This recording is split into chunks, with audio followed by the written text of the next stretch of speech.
Good morning మిత్రమా అందరికీ. So చూస్తే మనకు విద్యా దృక్పథాలు అనేటటువంటి టెక్స్ట్ బుక్లో, అకాడమిక్ టెక్స్ట్ బుక్లో మొత్తంగా 12 యూనిట్లు ఉన్నాయి మిత్రమా. ఆ 12 యూనిట్లలో మొదటి 6 యూనిట్లను మొత్తంగా వివరించాను. 12 యూనిట్లు ఒకటే వీడియోలో అయితే చాలా ఎక్కువ అవుతుంది మిత్రమా. అందుకని 6 యూనిట్లు ఒక వీడియోలో, మరొక 6 యూనిట్ల యొక్క సిలబస్ను మరొక వీడియోలో అందిస్తాను.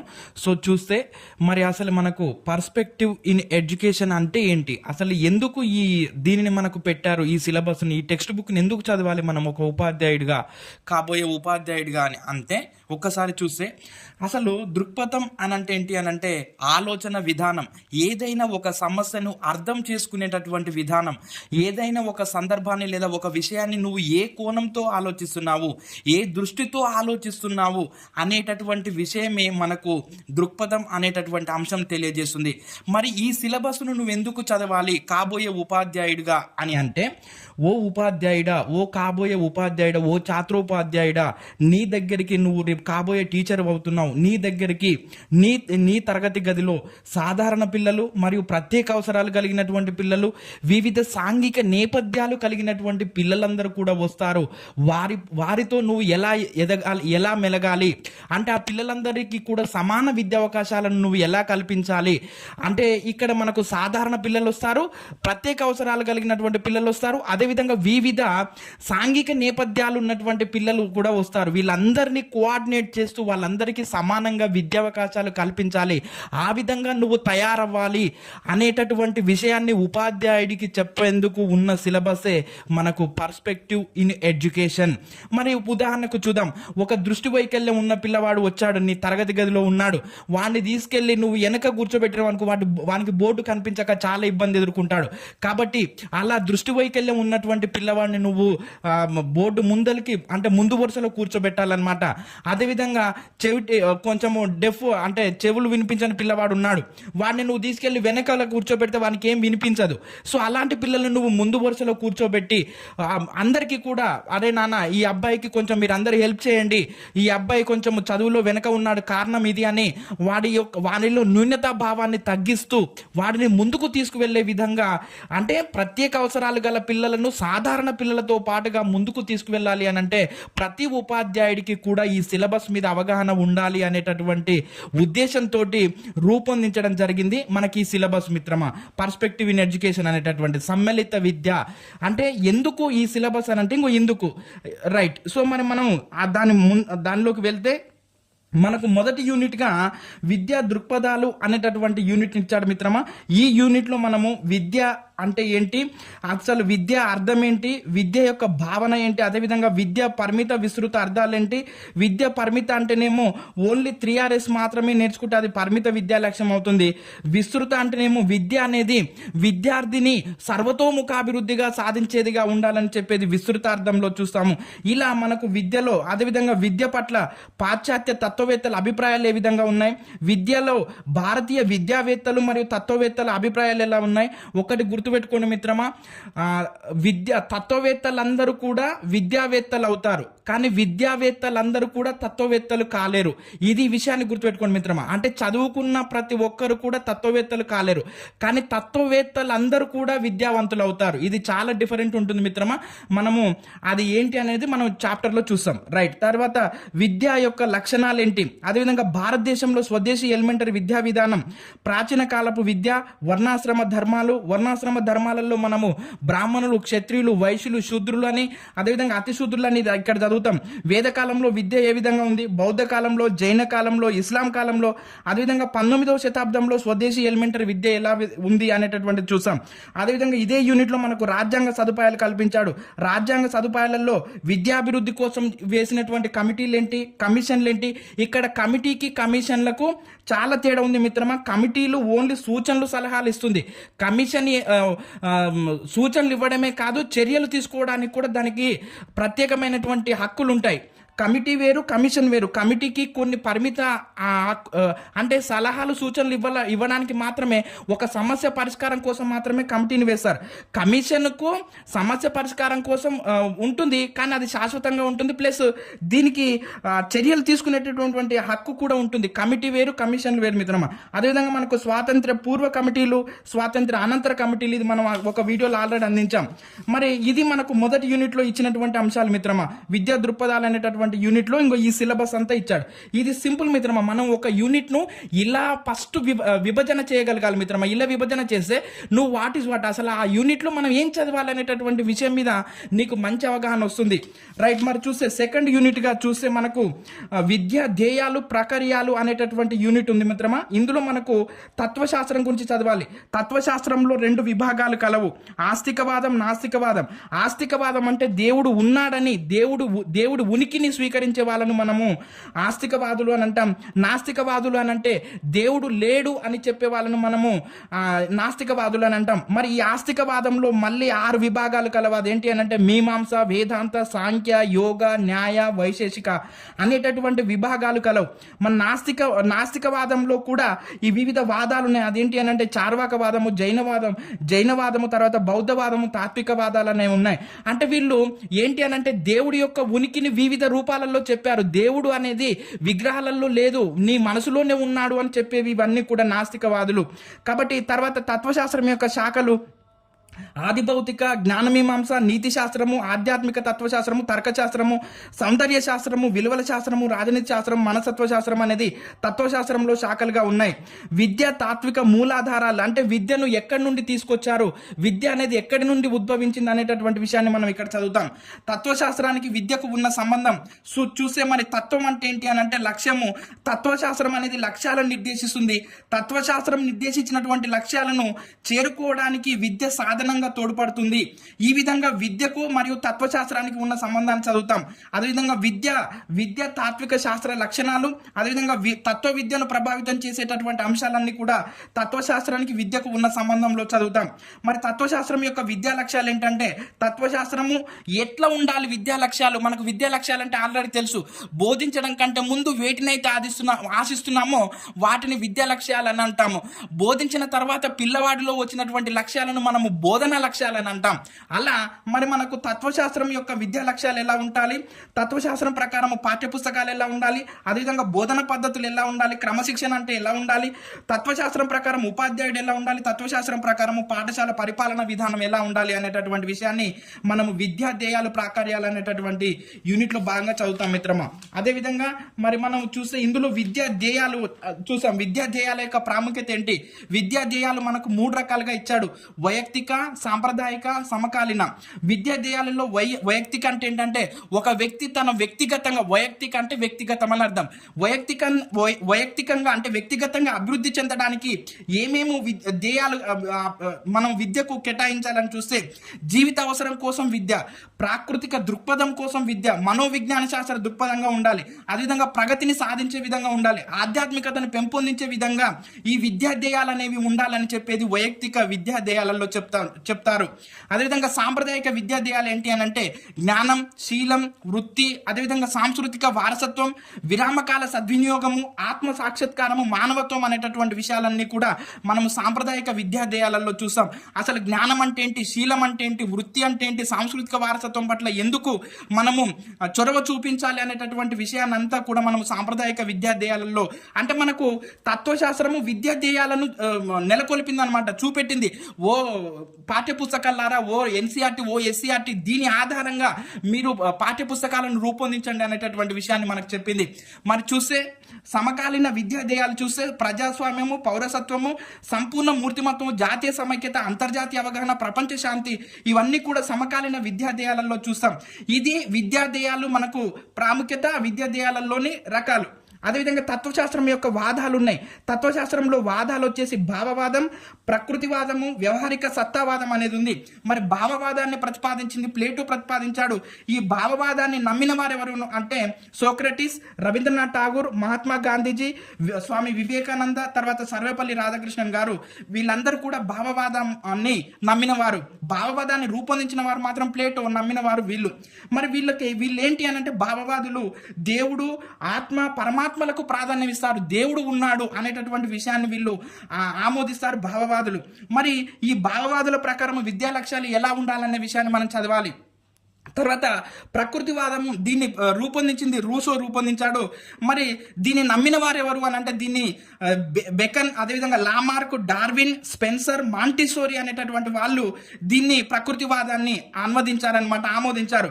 మరి చూస్తే వీళ్ళు ఏంటి అని అంటే ప్రకృతియే వాస్తవం, శిశు కేంద్రంగా విద్య సాగాలి, ప్రకృతి అనేది వాస్తవం, ఏదైనా కూడా ప్రకృతిలోకి తీసుకువెళ్ళి పిల్లలకు విద్యను బోధించండి అని చెప్తుంది ప్రకృతివాదం. భావవాదమేమో దైవము, దేవుడు, పరమాత్మ, ఆత్మ అనేమో భావవాదులు చెప్తారు. వీళ్ళు మాత్రము ప్రకృతియే వాస్తవము, పిల్లలను ప్రకృతిలోకి తీసుకువెళ్ళి చదువులు చెప్పండి, శిశు కేంద్రంగా విద్య సాగాలి అనేటటువంటి విషయాన్ని చెప్తున్నది ప్రకృతివాదులు. మరి వ్యవహారిక సత్తావాదులు చూస్తే వ్యవహారిక సత్తావాదాన్ని రూపొందించిన వాళ్ళు విలియం జేమ్స్ అండ్ జాన్ డూయ్. మరి వ్యవహారిక సత్తావాదాన్ని నమ్మిన వారు ఎవరు అని అంటే Charles Kilpatrick, Margaret and beacon. వీళ్ళు వ్యవహారిక సత్తావాదాన్ని నమ్మిన వారు.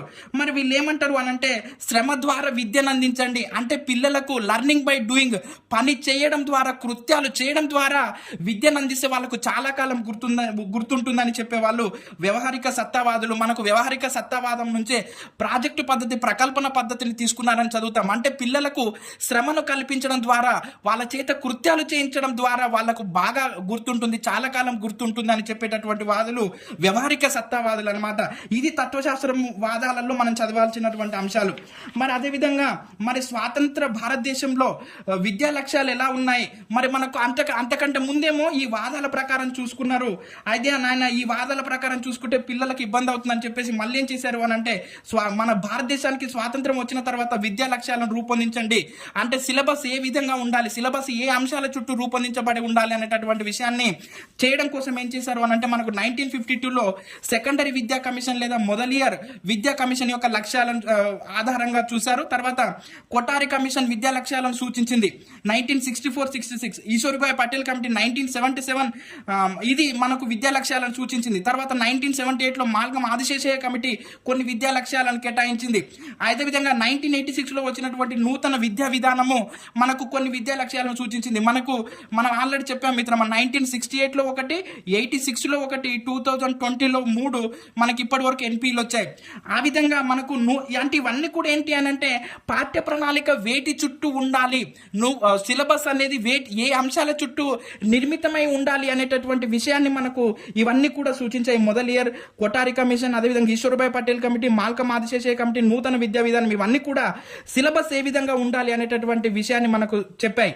మరి తర్వాత ఆధునిక భారతీయ విద్యా లక్ష్యాలు ఏంటి అని అంటే వైయక్తిక సామాజిక లక్ష్యాల యొక్క గుణాలు ఏంటి, అదేవిధంగా వైయక్తిక విద్యా లక్ష్యాలు ఎలా ఉండాలి, అదేవిధంగా సామాజిక విద్యా లక్ష్యాలు, ఇవన్నీ కూడా ఆధునిక భారతీయ విద్యా లక్ష్యాలుగా పేర్కొని, అంటే పిల్లవాడిని వ్యక్తిగతంగా అభివృద్ధి చేయాలి, వాని కాళ్ళ మీద వాడు నిలబడి బతికే విధంగా వాడిని తయారు చేయాలి. ఇప్పుడు అందుకనే మనకు తెలుగు రాష్ట్రాలు కానీ కేంద్ర ప్రభుత్వం కానీ అన్ని కూడా ఏటీసీలు అని, IIIT అని, ITIలు అని ఇవన్నీ కూడా రూపొందిస్తూ ఉందన్నమాట.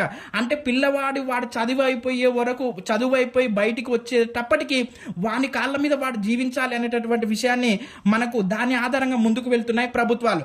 మరి చూస్తే సామాజిక విద్యా ధ్యేయాలు ఏంటి అంటే విద్యా సమాజ శాస్త్రంలోని అధ్యయన అంశాలు, సమాజ శాస్త్రము విద్యా లక్ష్యాలు, సమాజ శాస్త్రము పాఠ్య ప్రణాళికను నిర్ధారించే సామాజిక అంశాలు, ఇవన్నీ కూడా సామాజిక విద్యా ధ్యేయాలు అనేటటువంటి పాఠంలో చూస్తాం.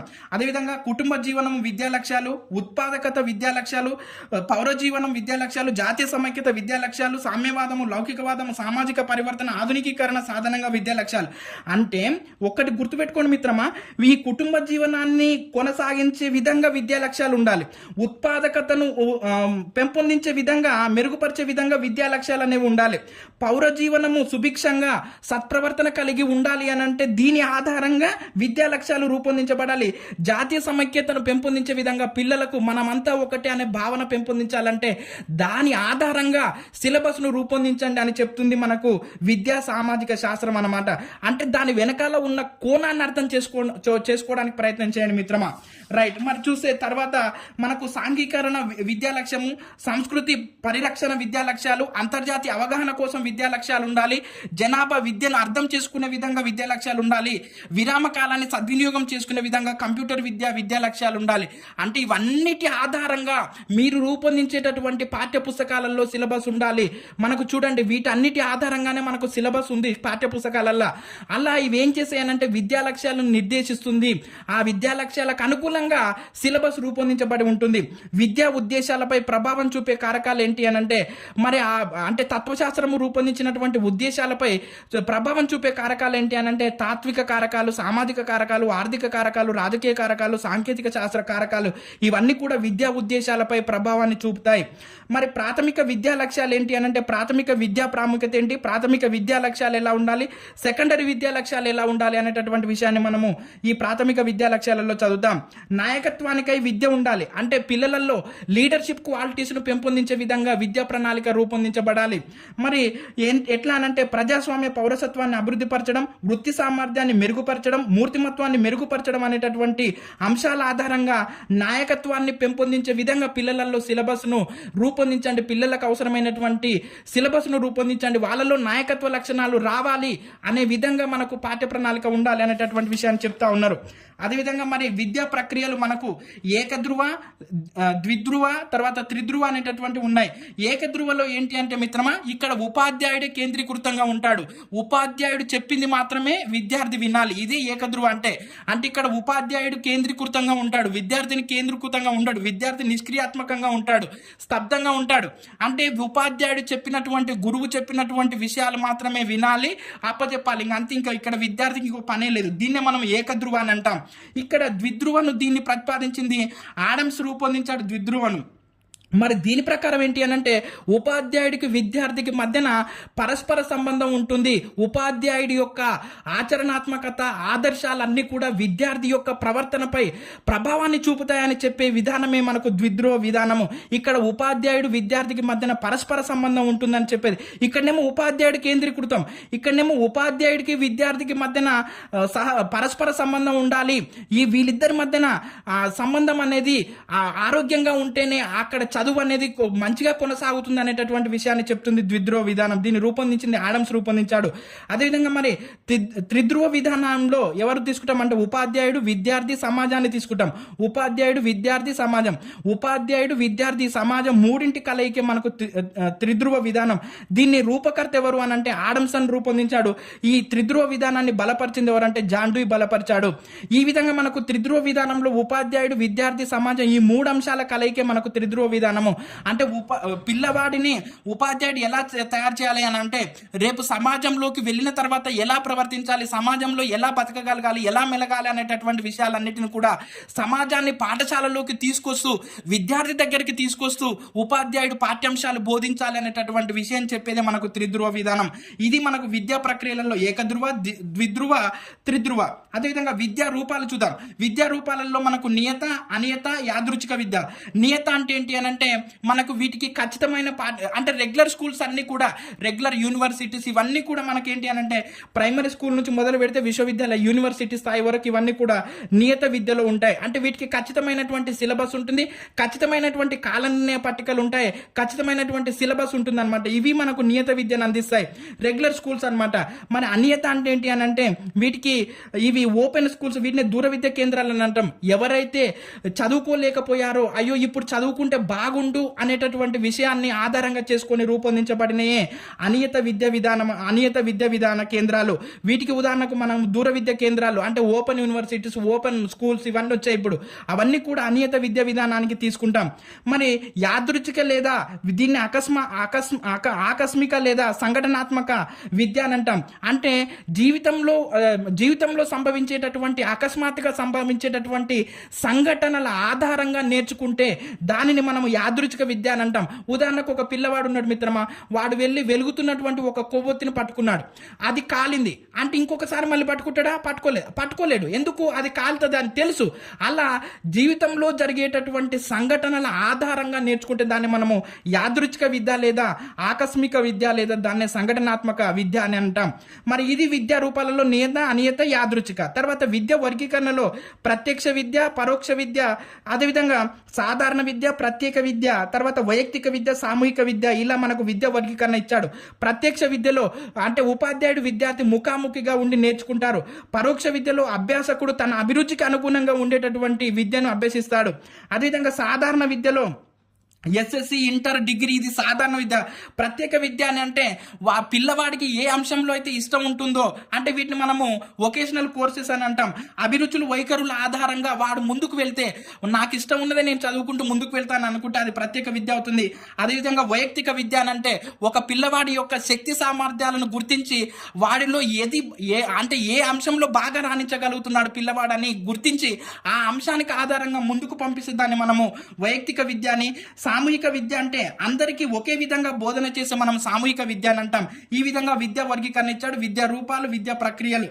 అదేవిధంగా ఇంకొకటి ఏముంది అని అంటే మిత్రమా, మనకు ఇది సెకండ్ యూనిట్ లో భాగంగా ఇచ్చాడు మిత్రమా. తర్వాత థర్డ్ యూనిట్ తీసుకుంటే థర్డ్ యూనిట్ లో మనకు విద్యా చారిత్రక దృక్పథాలు అనేటటువంటి యూనిట్ ని ఇచ్చాడు. ఇందులో మనకు వేద కాలంలో విద్యా విధానం, బౌద్ధ కాలంలో విద్యా విధానం, ఇస్లామిక్ కాలంలో విద్యా విధానం, మధ్య యుగాల్లో హిందూ విద్య, యూరోపియన్ల విద్యా సేవ, తర్వాత 1813 చార్టర్ చట్టం, ఇదంతా కూడా నేను ఇక్కడి వరకు వచ్చాను మిత్రం. మనకు చార్టర్ చట్టం అయిపోయింది, 33 చార్టర్ చట్టం అయిపోయింది, మెకాల మినిట్స్ కూడా అయిపోయింది. ఇక్కడి వరకు వచ్చాం. ఇదంతా ఇంకో అంటే మనకు విద్య చారిత్రక దృక్పథాలు అనేటటువంటి యూనిట్ లో మనకి ఇచ్చినటువంటి అంశాలు. ఇదే విధంగా మనం ఇవి గుర్తుపెట్టుకోవాలి. 1813 చార్టర్ చట్టం, 33 చార్టర్ చట్టం, 35 మెకాల మినిట్స్, 50 స్త్రీ విద్య, 54 వుడ్స్, 82 హంటర్ కమిషన్, 87 టీబీఓ టెక్స్ట్ బుక్స్ అబ్జర్వేషన్ కమిటీ. అంటే ఇలా మనం ఈ 18 మీద 7 ఉన్నాయి అనేటటువంటి విషయాన్ని మనం గుర్తుపెట్టుకోవాలి. అదేవిధంగా 19 అంటే ఇది మనకు స్వాతంత్రానికి పూర్వం వచ్చినటువంటి కమిటీలు, కమిషన్లు. మరి మనకు 1902లో విశ్వవిద్యాలయాల కమిషన్, 10-11లో గోఖలే తీర్మానాలు, 13లో బ్రిటిష్ ప్రభుత్వ తీర్మానాలు, 17లో సాడ్లర్ కమిషన్, తర్వాత 1929లో హాటా కమిషన్, 1937లో అబాట్ వుడ్ నివేదిక మరియు గాంధీజీ బేసిక్ విద్యా విధానం వచ్చింది. తర్వాత 1944లో సార్జెంట్ ప్రణాళిక వచ్చింది. ఈ విధంగా మనం ఈ యూనిట్ లో చదవాల్సినటువంటి అంశాలు. ఇవి స్వాతంత్రానికి పూర్వం ఉన్నటువంటి కమిటీలు మిత్రమా. కమిటీలు, కమిషన్లు అంటే మనకు 1800 సంవత్సరం మీద 7 ఉన్నాయి, 1900 సంవత్సరం మీద 7 ఉన్నాయి అనేటటువంటి విషయాన్ని గుర్తుపెట్టుకోండి. అదేవిధంగా మరి విద్య మనకు జాతీయోద్యమ దశలను 3 దశలుగా ఎలా వర్గీకరించారో, మితవాద, అతివాద, గాంధీ యుగం అని, ఇలా దీనిని కూడా జాతీయ విద్యా ఉద్యమ దశలను కూడా 3 రకాలుగా వర్గీకరించారు. 1905 నుంచి 10, అదేవిధంగా 11 నుంచి 22 రెండవ దశ, 30 నుంచి 38 మూడవ దశ, 1905 నుంచి 10 అయితే మొదటి దశ, 11 నుంచి 22 అయితే రెండవ దశ, 30 నుంచి 38 అయితే మూడవ దశగా వర్గీకరించారు. అదేవిధంగా 1937 నుంచి 47 వరకు ఉన్నటువంటి కాలాన్ని మనము ప్రాంతీయ స్వయం ప్రతిపత్తి దశాబ్దం అని అంటాం. ఏ డికేడ్ ఆఫ్ ప్రొవినికల్ అకాడమీ అని అంటాం. అంటే ఏంటి అని అంటే ఇక్కడ ఏంటి అని అంటే మిత్రమా, ఇక్కడ తీసుకున్నటువంటి నిర్ణయాలన్నీ కూడా భారతదేశంలో ఉన్నటువంటి ప్రజల అభివృద్ధికి అనుకూలంగా తీసుకున్నారు నిర్ణయాలు. అందుకని దీన్ని ప్రాంతీయ స్వయం ప్రతిపత్తి దశాబ్దం అని అంటాం. 1937 నుంచి 47 వరకు మధ్యన ఉన్న 10 సంవత్సరాల కాలాన్ని ప్రాంతీయ స్వయం ప్రతిపత్తి దశాబ్దం అని అంటాం. దాని వెనకాల ఉన్న థీమ్ను అర్థం చేసుకోండి మిత్రమా. ఎప్పుడైనా సరే మనం ఒక యూనిట్ను చదువుకోవాలనుకున్నప్పుడు ఇందులో నేనేం చదవాలి, ఏముంది ఇందులో అనేటటువంటి విషయం మీద నీకు అవగాహన వస్తే ఆ సిలబస్ అంతా కూడా ఈజీగా అయిపోతుంది మిత్రమా. ఈజీగా మనం ముందుకెళ్ళొచ్చు. తర్వాత మరి స్వాతంత్ర అనంతర కాలంలో వచ్చినటువంటి భారతదేశంలో విద్యా కమిటీలు, కమిషన్లు ఏమున్నాయంటే 1919 అనేది ఇక్కడ కామన్ మిత్రమా. 19 అనేది కామన్. 48లో విశ్వవిద్యాలయాల కమిషన్, తర్వాత 48 మేలో కేబ్ సమావేశము, central advisory board of education అనేది, తర్వాత మనకు 52, 53లో సెకండరీ విద్యా కమిషన్ లేదా మొదలియర్ విద్యా కమిషన్, 55, 56లో మూల్యాంకన కమిటీ, 57, 59లో స్త్రీ విద్యపై దుర్గాబాయి దేశ్ముఖ్ కమిటీ, 61లో భావ సమైక్యత committee 64-66 Kothari commission 68 NP 77 Ishwaribhai Patel committee 78 Malcolm Adiseshiah committee 86 NP 90 Ramamurthi committee 91 Janardhan Reddy committee 92 POA programme of action అంటే 1986ని ఏ విధంగా ముందు 1986 ఎన్పిని ఏ విధంగా ముందుకు తీసుకువెళ్లాలనేటటువంటి విషయం మీద వేసినటువంటి అంశమే పిఓఏ 1992లో. అదేవిధంగా 1993 యశ్పాల్ కమిటీ. ఈ విధంగా మనకు స్వాతంత్ర అనంతరం వచ్చినటువంటి కమిటీలు కమిషన్లు అంటే ఇక్కడ మనకు ఒక 17 నుంచి 18 ఉన్నాయనేటటువంటి విషయాన్ని గుర్తుపెట్టుకోవాలి మిత్రమా. ఇది మనకు స్వాతంత్ర అనంతరము భారతదేశంలో వచ్చిన కమిటీలు కమిషన్లు ఇచ్చినటువంటి అంశం. అదేవిధంగా మరి చూస్తే మనకు ఎన్సిఎఫ్ 2005 ఇచ్చాడు. ఎన్సిఎఫ్ 2005లో 5 అధ్యాయాలు ఉన్నాయి మిత్రమా. అందులో మొదటి అధ్యాయం పేరు దృక్పథం, రెండో అధ్యాయం పేరు అభ్యసనం విజ్ఞానం, మూడో దాని పేరు పాఠ్య ప్రణాళిక రంగాలు పాఠశాల దశలు మదింపు. ఇందులో మనం ఏం చూస్తామనంటే గణితము, సైన్స్, సామాజిక శాస్త్రాలు, పని, కళ, ఆరోగ్య, శారీరక విద్య, అదేవిధంగా శాంతి విద్య, నివాసం, అభ్యసనం ఇవన్నీ కూడా ఏ విధంగా ఉండాలి ఈ ఎన్సిఎఫ్ 2005 ఆధారంగానే మనకు సిలబస్ రూపొందించబడి ఉంటుంది మిత్రమా.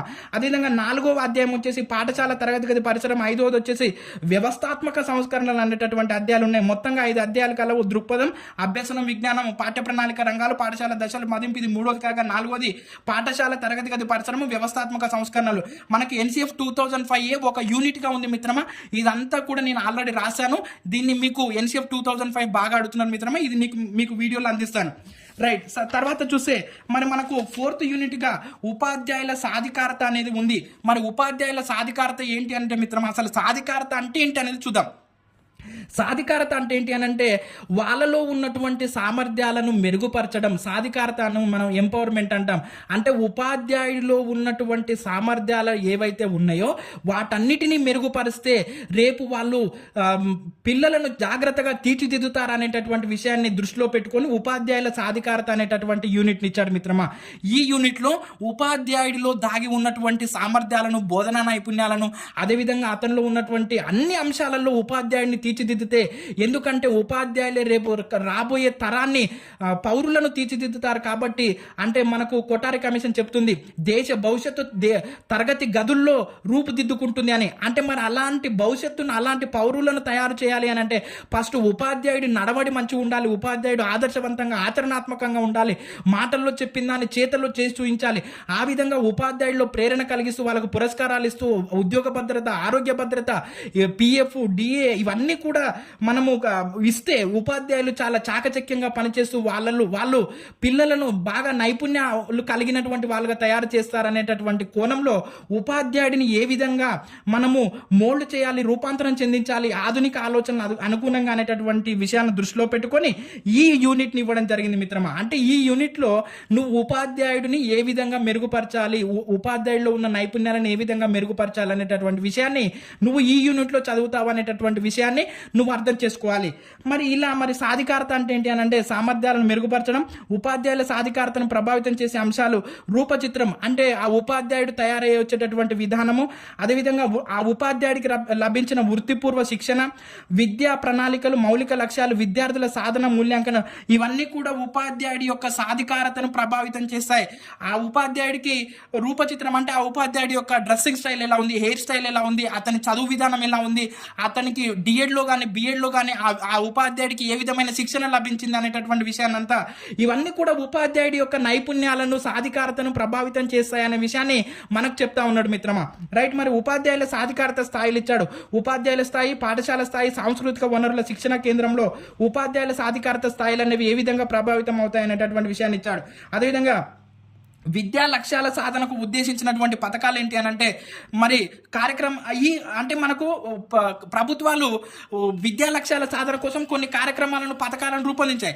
ఆ పథకాలను ముందుకు తీసుకువెళ్లడంలో ఉపాధ్యాయుడి యొక్క పాత్ర ఏ విధంగా ఉండాలి, ఆ ప్రభుత్వాలు ఇచ్చినటువంటి నిధులను అంటే అదేవిధంగా మనకు పాఠశాలకు బోధనోపకరణాలను, అదేవిధంగా సైన్స్ పరికరాలను ప్రభుత్వాలు పంపుతూ ఉంటాయి, గవర్నమెంట్ పంపుతుంది.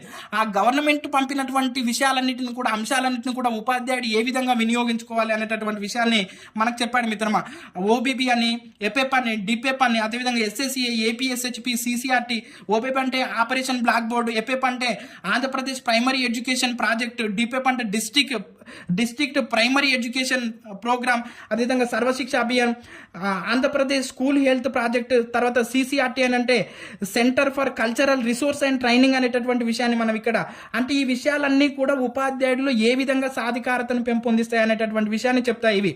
అదేవిధంగా ఉపాధ్యాయ వృత్యంతర విద్య ఆవశ్యకత పరిధి అంటే ఉపాధ్యాయుడు అంటే వృత్తిలోకి రాకముందు అప్పటికి అతనికి ఏ విధమైనటువంటి విద్య లభించింది అనేటటువంటి విషయాన్ని మనం ఇక్కడ చూస్తాం. ఉపాధ్యాయ వృత్యంతర విద్య ఆవశ్యకత పరిధి, అదేవిధంగా ఉపాధ్యాయుల భాగస్వామ్యం అనుసరణ క్రమం. ఇందులో మనం ఏం చదువుతామనంటే ఉపాధ్యాయ వృత్యంతర విద్య అర్థం ఆవశ్యకత అంటే డిఎడ్ బిఎడ్లో ఆ ఉపాధ్యాయుడికి ఏ విధమైన నైపుణ్యం లభించాయి, ఎలాంటి కౌశలాలను నేర్చుకున్నాడు, ఎలాంటి బోధనా కౌశలాలను నేర్చుకున్నాడు. గుర్తుపెట్టుకోండి మిత్రమా, ఒక ఉపాధ్యాయుడికి ఆభరణం ఏంటి అని అంటే బంగారమే కదా, కాదు, బంగారం కాదు. ఉపాధ్యాయుడికి ఆభరణం ఏంటి అని అంటే గొంతు. ఉపాధ్యాయుడికి ఆభరణం ఏంటి అని అంటే కంఠం, గొంతు. కంఠం ఎంత జాగ్రత్తగా కాపాడుకుంటే ఉపాధ్యాయుడు అంత ముందుకు వెళ్ళగలుగుతాడు. రాజకీయ నాయకులకైనా ఉపాధ్యాయులకైనా రాణించడానికి తోడ్పడేది ఏంటి అని అంటే కంఠం, గొంతు. అది జాగ్రత్తగా ఉండాలి. అలా ఉపాధ్యాయులలో వృత్యంతర విద్యలో అతను ఏ విధంగా కొత్త బోధన నైపుణ్యాలను నేర్చుకున్నాడు.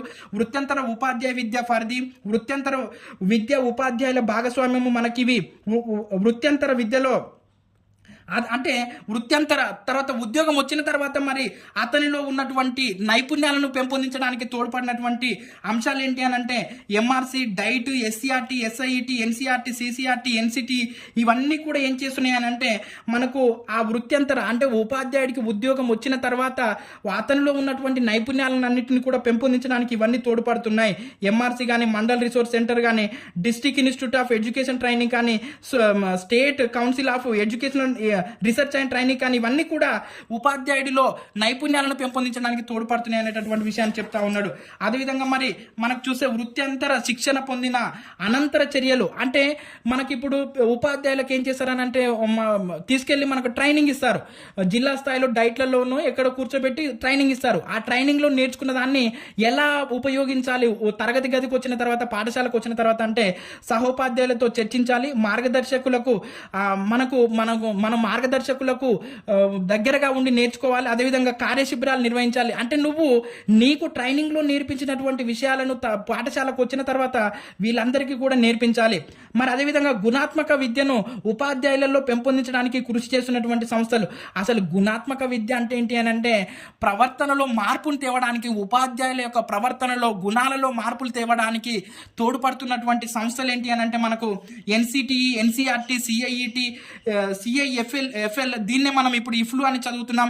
అదేవిధంగా SCERT, SIET, SRC, RIE, diet, MRC, school complex అంటే ఏంటంటే మిత్రమా 10 లేదా 12 ప్రైమరీ లేదా యూపీఎస్ స్కూళ్లను అంటే 10 నుంచి 12 ప్రైమరీ స్కూల్స్ లేదా యూపీఎస్ స్కూళ్లను పక్కన ఉన్నటువంటి దగ్గరలో ఉన్నటువంటి హై స్కూల్ హెడ్ మాస్టర్ కు అటాచ్ చేసి దానికి ఆయన చైర్మన్ గా వ్యవహరిస్తే దాన్ని మనం స్కూల్ కాంప్లెక్స్, పాఠశాల సముదాయము అని అంటాం. 10 లేదా 12 ప్రైమరీ స్కూల్స్ కానీ అప్పర్ ప్రైమరీ స్కూల్స్ అన్నిటినీ కూడా కలిపి ఒక హై స్కూల్ హెడ్ మాస్టర్ కింద చేరిస్తే దాన్ని మనము స్కూల్ కాంప్లెక్స్ అని అంటాం. వీటి ఫుల్ ఫామ్స్ అన్ని కూడా పక్కన ఇచ్చాను చూడండి మిత్రమా. ఎన్సిటీ అంటే national council for teacher education, NCERT, CIET ఇవన్నీ కూడా ఈ అబ్రివేషన్స్ కంపల్సరీ నేర్చుకోవాలి మిత్రమా మనం.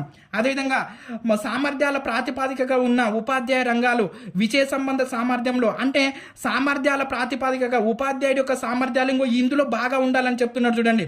విషయంలో బాగా సామర్థ్యాన్ని కలిగి ఉండాలి. సందర్భ సంబంధంగా అంటే సందర్భోచితంగా మాట్లాడే విధానం ఉండాలి. అదేవిధంగా భావన సంబంధ సామర్థ్యాలు ఉండాలి. నిష్పాదన, పిల్లల యొక్క నిష్పాదన ఎలా ఉంది, నువ్వు మూల్యాంకనం చేయగలిగేటటువంటి సామర్థ్యం ఉండాలి అనేటటువంటి విషయాన్ని ఉపాధ్యాయుడు కలిగి ఉండాలనేటటువంటి విషయాన్ని మనం ఇక్కడ చూస్తాం. అదేవిధంగా నిబద్ధత రంగాలు, అభ్యాసకుడి పట్ల నిబద్ధత కలిగి ఉండాలి.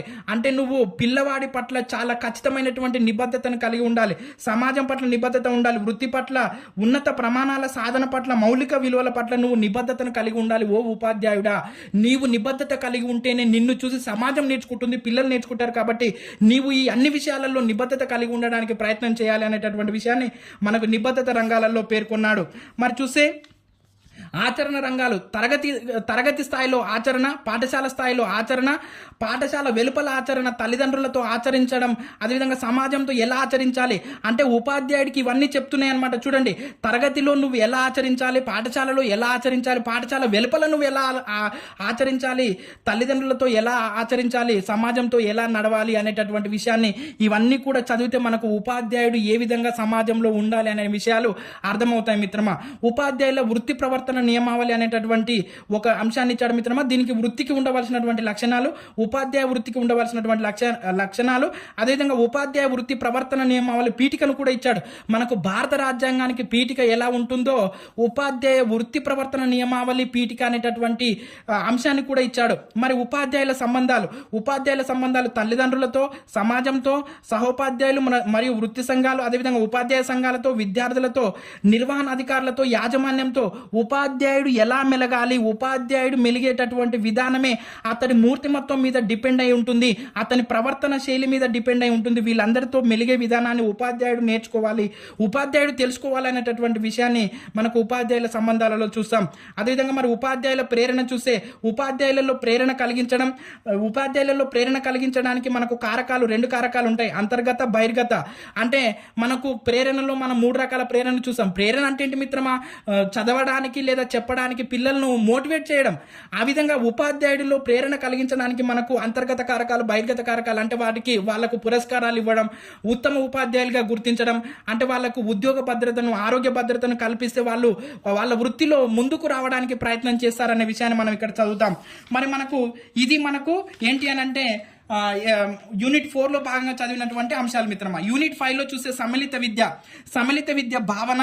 మరి సమ్మిళిత విద్య అంటే ఏంటంటే మిత్రమా, ఇదే ఇంతకుముందు మనం చూసాం కదా, సాధారణ పిల్లలకు, ప్రత్యేక అవసరాలు కలిగినటువంటి పిల్లలందరికీ కూడా సమాన విద్యా అవకాశాలు కల్పించడమే సమ్మిళిత విద్య యొక్క ప్రధానమైనటువంటి లక్ష్యం. అందుకని ఈ సిలబస్ను రూపొందించారు.